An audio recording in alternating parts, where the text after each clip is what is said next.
رب العالمين والصلاة والسلام على خير المرسلين محمد نبي الأمي وعلى آله وصحبه أجمعين. أما بعد، قال الله تعالى في القرآن الكريم: إن الصلاة تنهى عن الفحشاء والمنكر. وقال الله تعالى: إن الصلاة كانت على المؤمنين كتابا موقوتا. In the second part of this khutbah, I have another hadith for all of you guys to hear. And it goes something like this. وعن جابر رضي الله عنه قال: قال رسول الله صلى الله عليه وسلم: مثل الصلوات الخمسة كمثل نهر جار غمر على باب أحدكم يغتسل منه كل يوم 5 مرات. What this means is that, for example, if you had a river in front of your house and every single day, 5 times a day, you were to go outside and bathe in that river, would you have any dirt?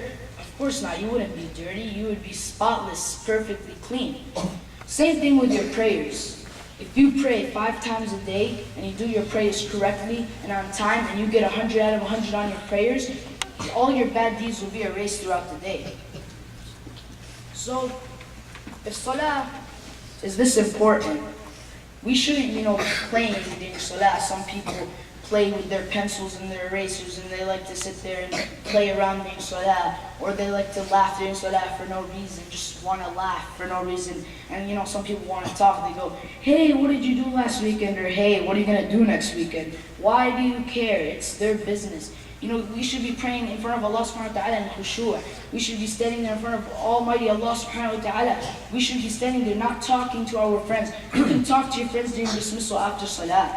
And some people like to step on each other's feet, or as I'd like to call the footsie. Some people look like they're dancing during salah. It's not even, it's so funny if you're standing there looking at them. They're like standing there dancing and stepping on each other's feet. And some people like to elbow each other during salah. Why elbow? There's no point in elbowing during salah. You can elbow whoever you want to elbow after salah. And you can't go to heaven without praying. Unless by Allah subhanahu wa ta'ala's will, but prayer is the most important. It's the first thing that's on our list. Prayer, salah, salah, salah. You can't go to heaven without salah. Because salah is the most important, as I showed you in the first khutbah, how salah is the first thing that we'll be asked about. How salah is the first thing that Allah subhanahu wa ta'ala will count from your good deeds. And how salah was the first thing that Allah subhanahu wa ta'ala made a must among all of the ummah of the Prophet, peace be upon him. So if you go out in front of people and you pray like a good Muslim, and you pray slowly and reluctantly, and you pray in khushu', and you go to the masjid for every single prayer every single day, and you give $200 charity, and you do sadaqah, and you fast Ramadan, and you do all these good deeds, but in secret you're really a bad Muslim, and you do bad things, and you think no one's watching you, but Allah subhanahu wa ta'ala is always watching you. If people are like this, and it's basically like you are basically being a hypocrite, because a hypocrite is a person who acts to be something else. So you shouldn't be a hypocrite. A hypocrite is something bad, it's haram. You won't go to heaven if you're a hypocrite. And if you get good deeds for praying salah and all your bad deeds are erased, imagine if you go and you pray jama'ah in the masjid. When you go and you pray jama'ah in the masjid, you get good deeds multiplied by 27 times. And you know why? And this is a proven fact that scientists, they tested body energy, and your body is at a certain level when you're praying alone at your house. Your body's at a certain level of body energy. And the scientists tested this energy, and when they went to go pray jama'ah, scientists tested the body energy in jama'ah. And it turns out your body energy is multiplied by 27 times when you pray in jama'ah. And this is the reason why Rasulullah said that your good deeds are multiplied by 27 times. And if you go pray in the masjid jama'ah, you'll get 27 times the good deeds. And let's say you get 100 good deeds for praying alone. And this is not the real amount of good deeds you get. It depends on how you pray. But let's just say you get 100 good deeds. If you pray in Jama'ah, you get 2,700 good deeds. Just for taking an extra 10 minutes to go and park your car in front of the masjid, pray and leave. You know, you get 27 times the good deeds just for taking an extra 10 minutes. So, if salah is this important, when your parents say, hey, Umar, get up and go pray Salat al-Asr, or hey, Abdurrahman, get up and go pray Salat al-Asr. You know, you shouldn't say, Mom, please, just one more minute, or Mom, the show is almost over, or Mom, let me just finish this game. And especially when you say, Mom, let me finish this game, and I've tried this before, believe me. Especially when you say, Mom, let me finish this game, they're going to say, just pause the game. And you're going to be like, what? You can't pause an online game, mother. And she's going to be like, Salah is more important. Get up and go play Salah. You can play the next online match. Let's say you take 5 minutes every single day, 5 times a day to pray Salah, but that's, what, 25 minutes? I don't know if my math is right. It's 25 minutes, I'm pretty sure. 25 minutes every single day of your life won't kill you to pray to Allah subhanahu wa ta'ala. And you know, it doesn't even take 5 minutes to pray a prayer. It takes most of us 3 minutes. And if you're going extra fast, which shouldn't be, it takes you like a minute. But you know, if 5 minutes a day is not going to kill you, you know, making up God and praying to Allah subhanahu wa ta'ala.